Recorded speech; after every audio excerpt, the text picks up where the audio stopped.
Welcome to Positive Transitions. Today we're exploring how growth mindset and stress management can untap your child's full potential. Success is shaped by HABE: habits, attitudes, beliefs, and expectations. These four elements form the reality of daily performance. It starts with self-talk. What we tell ourselves determines our beliefs, and ultimately, our performance follows those beliefs. A growth mindset means seeing failure as an opportunity to learn. If they can't do it, they just can't do it yet. Understanding the difference between short-term stress and persistent anxiety is key to helping your child navigate school challenges. Use thought stopping. When anxiety hits, mentally say, stop. Might feel a little uncomfortably familiar. It's that feeling of being stuck, maybe surrounded by complaints, and just trapped in a cycle of negativity. It really is a downward spiral, and it can affect anyone, anywhere. I mean, listen to this. This is a brutally honest confession from a teacher named Des. It's this stark, raw moment that just perfectly captures how burnout can make us feel like a complete stranger to ourselves. How do we even get to a point where we feel so cold? This feeling, this is the starting point for our journey today. What Des went through, that's not just some individual problem. It's often fueled by something called toxic traps. And you know what I'm talking about, right? Think about the staff lounge, the water cooler, or hey, even just that little voice inside your own head. These places can become echo chambers where we just dwell on all the problems instead of ever looking for a way forward. Okay, now it's really easy to just say, oh, just think positive, but we all know it is not that simple. The problems out there are real, so let's get one thing straight before we go any further. And let's be really clear about this. A good attitude is not by itself going to fix everything. Burnout is so often caused by the organization, not just the person. So this is not about grinning and bearing it while total chaos is happening all around you. Those external pressures, they are 100% valid. This really breaks it down perfectly. So on one side, you have all the things you just can't control, right? Demographics, what happens in a student's home, their attention span. Spending energy here is just frustrating. It's pointless. But on the other side, that's where your power is. Your mindset, your reactions, your habits, those are the levers you can actually pull. So here's the bottom line. While attitude isn't the entire equation, it is a massive part of it. You could say it's the foundation. It's the absolute first step you have to take to get yourself ready for any other changes you want to make. And to really get just how powerful the starting point can be, let's look at an incredible true story. It's a story about what it truly means to change how you see the world, literally. So I want you to meet Robert Vanderwalk. Picture this. He's just 21 years old and his life is kind of spiraling. His health is struggling, he doesn't have a diploma, no job. And then the unthinkable happens. After a night out, he wakes up and sees absolutely nothing. He's gone blind. I mean, can you even imagine that kind of terror? He spent 2 days just alone in his house, bumping into everything, a complete wreck. He was just one step away from being totally consumed by depression. Robert went through years of painful operations that only kind of worked, and then his vision started to get worse again. But then came the turning point. He went to a workshop where he changed one essential thing, his belief system. He didn't change his circumstances, he changed his perception of them. And that made all the difference. And the result of this mental shift is, well, it's astonishing. Physically, his challenges didn't stop. In fact, he later faced kidney failure. But mentally, a whole new world opened up for him. He earned a university degree. He built an international training company. He became a published author. All of these incredible successes started from that one single choice he made inside his own mind. Robert's story is it's incredible proof of what's possible. So how do we actually apply this in our own lives, right? Let's get into the practical playbook, the real how-to.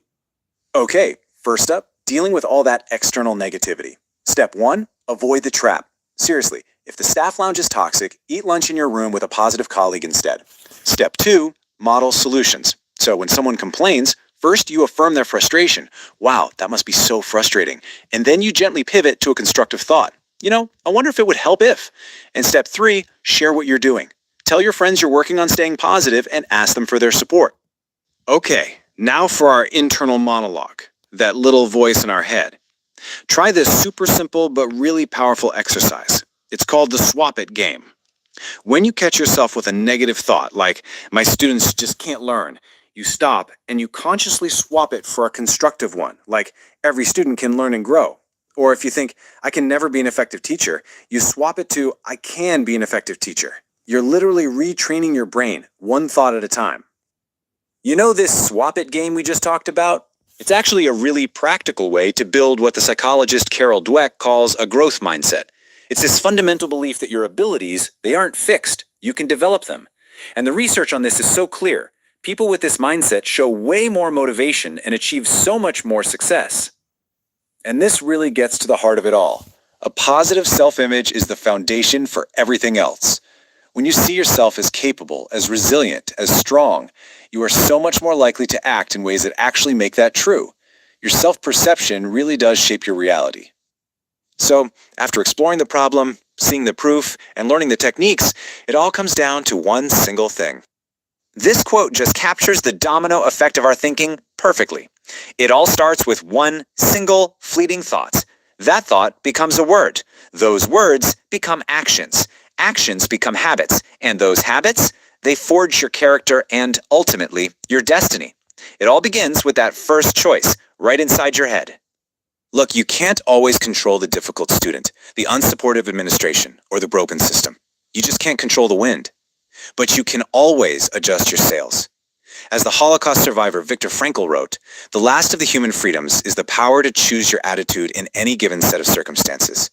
That freedom, that choice, it's always yours. It's the one thing nobody can ever take from you. Your mindset is your rudder in the storm. So the only question left is, what will you choose? I want to start today with a juxtaposition that, quite frankly, shouldn't work. It makes zero sense on paper. I love a good contradiction. What do we have?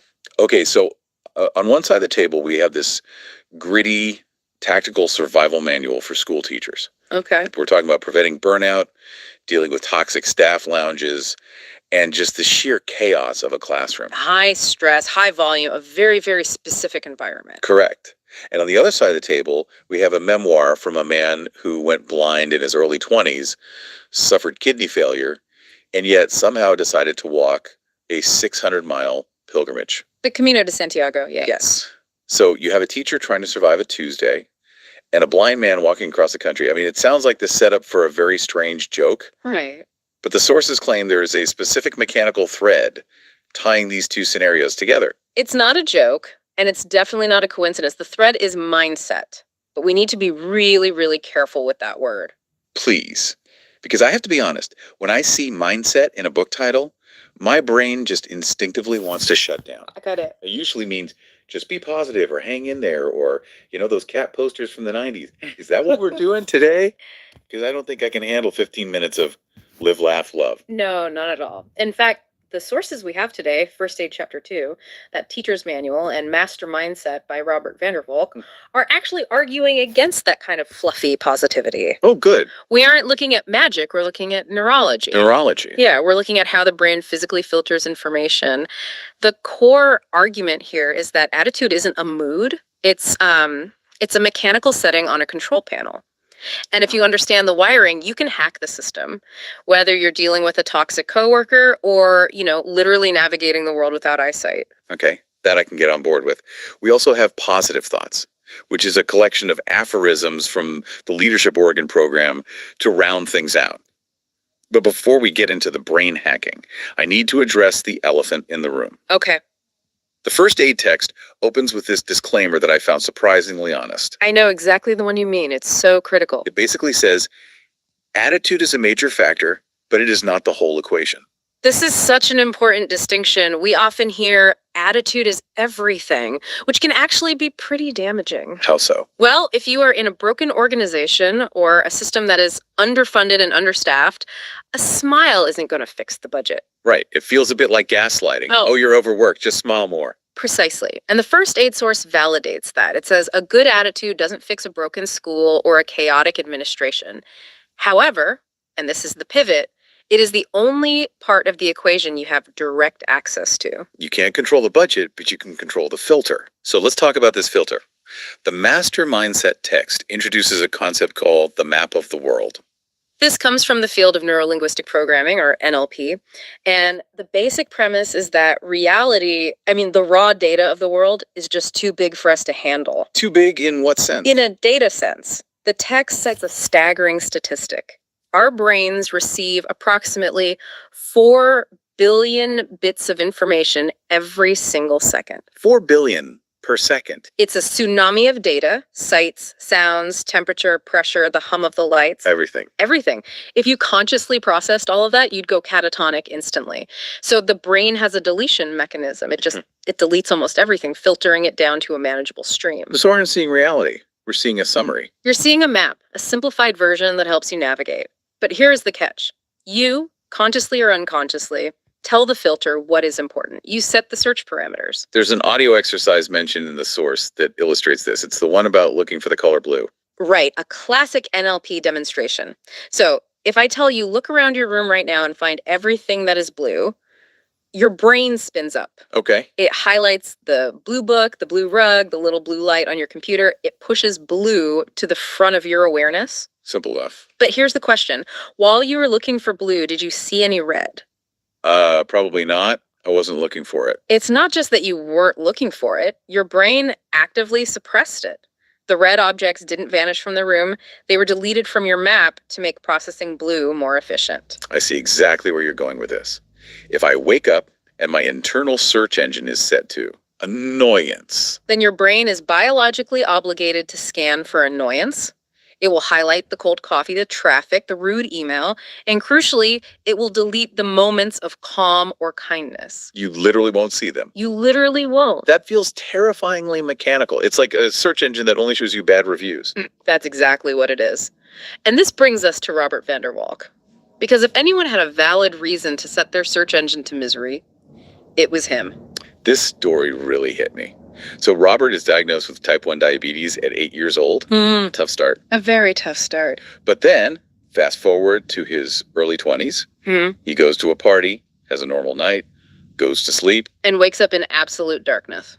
Just like that. Just like that. Yeah. His retina had detached. He thought it was a hangover or just, grogginess, but it didn't clear. And over the next few years, he had, 35 laser treatments and 8 major operations? All trying to fix it. And on top of that, his kidneys start failing. Kidney insufficiency. So he's young, he's losing his sight, his body is failing, and naturally his map of the world just became a map of loss. Whose wouldn't? It seems almost cruel to ask him to have a good attitude about that. Exactly. He says he spent a long time just bumping into furniture in a wrecked house, focusing entirely on what was missing. He was depressed, angry, isolated. But then he hit a pivot point. He realized that as long as his filter was set to, what have I lost? He was trapped. So he changed the query? He changed the query to, what capabilities do I have left? That sounds like such a small shift. A small shift, but the result was massive. He walked the Camino de Santiago.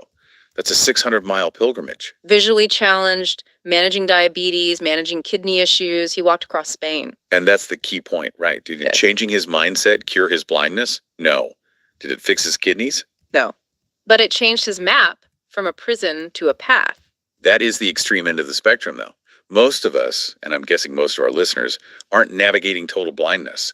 We're navigating something arguably more insidious. The daily grind. The daily grind.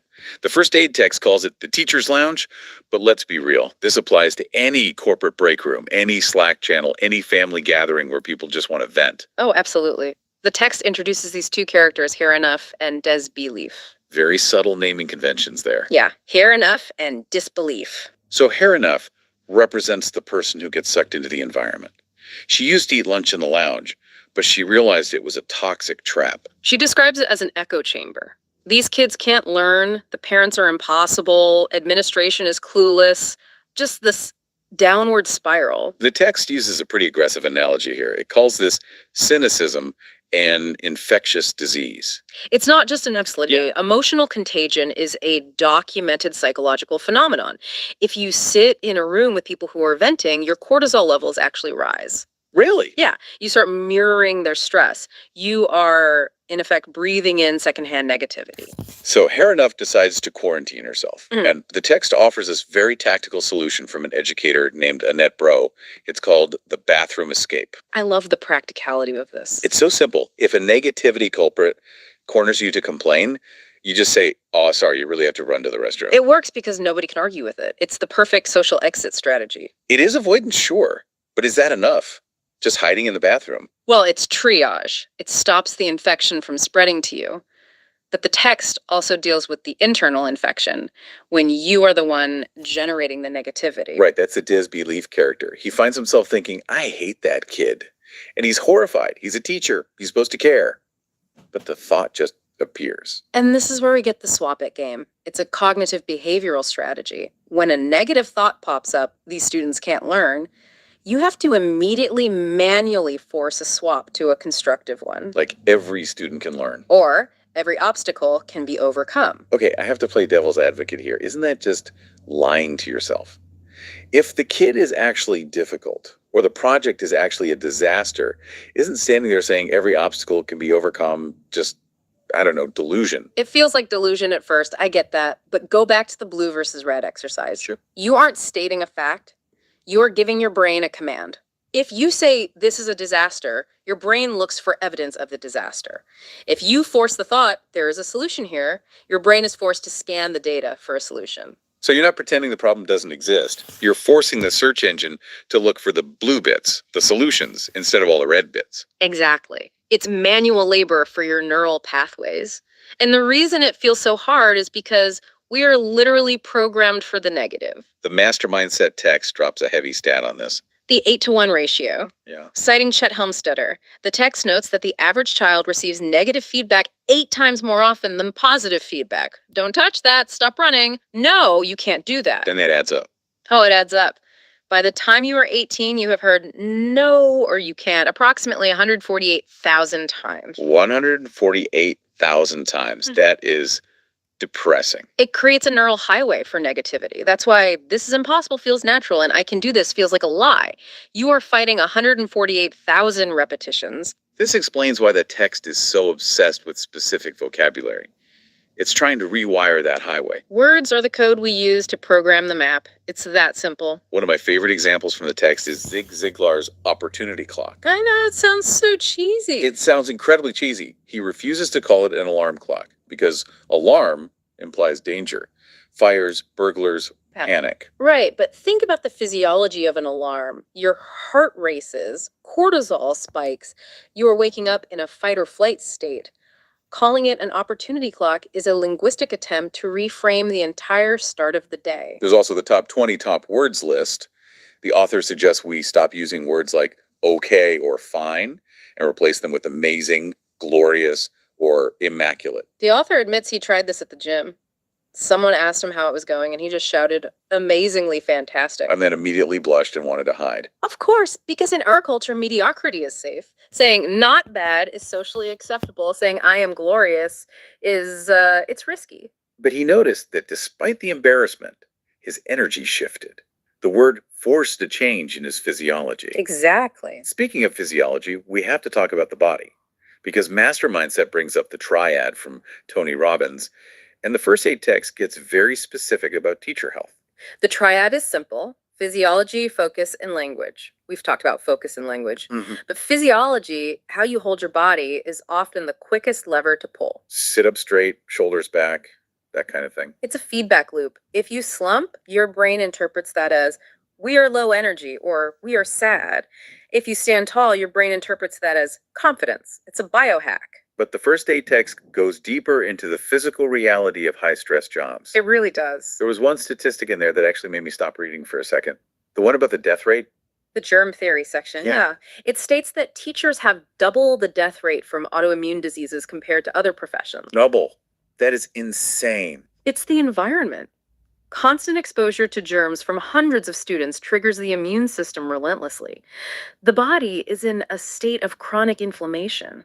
So when the text says wash your hands and open a window, it's not just being a nagging mother. No, it's survival.